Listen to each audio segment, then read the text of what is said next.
রহমান নাকি বলেছিলেন তিনি গানেরই গ জানেন না, কিন্তু বাঙালিরা গান জানেন, বোঝেন এবং শোনেন। মির্চি মিউজিক অ্যাওয়ার্ডস তারই প্রমাণ।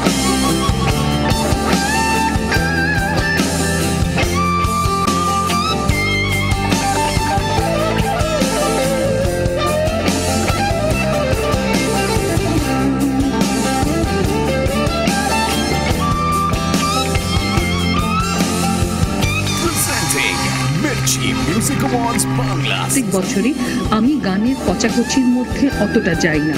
আমি দেখি যে লিরিক্সটা বুকে এসে মিলছে। গানের লিরিক্স ইজ ভেরি ইম্পর্টেন্ট। গানের সুর, কম্পোজিশন, তার মধ্যে অন্য গানের আঙ্গিক থাকতেই পারে, কিন্তু তার সঙ্গে সেটা কতটা হৃদয় গ্রহণ করতে পারছে। আমার মনে হয় এবার যে গানগুলো শুনলাম, অনেক দিন, অনেক বছর বাংলা গানের নতুন ট্র্যাডিশন চলে এসেছে এবং স্বর্ণযুগ আবার ফিরেছে।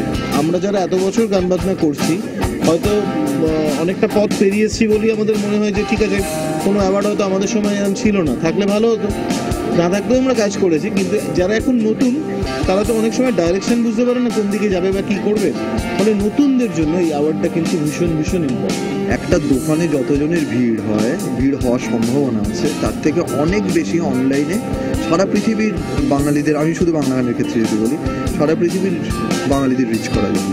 ফলে এই ফরম্যাটটা এখন আসছে এবং চলে এসেছে। তা এইটার রাস্তাগুলো ঠিকঠাক ক্লিয়ার হয়ে গেলে আমার মনে হয় যে এতে ইন্ডাস্ট্রির লাভ হবে। ব্যান্ড মিউজিকের অনেক সদস্যই আছে এই কমিটিতে এবং তারা খুব মন দিয়ে জাজিং করেছে। এবং এইটা জাজিং করতে গিয়ে দেখলাম অনেক কটা ব্যান্ড আছে যেগুলো normal circumstances we don't get to hear this kind of music. So I think MMA is bringing that music up front.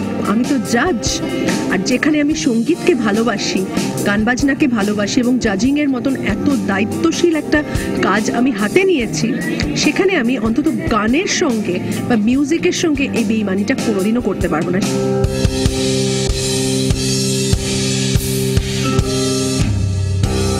Presenting Mirchi Music Awards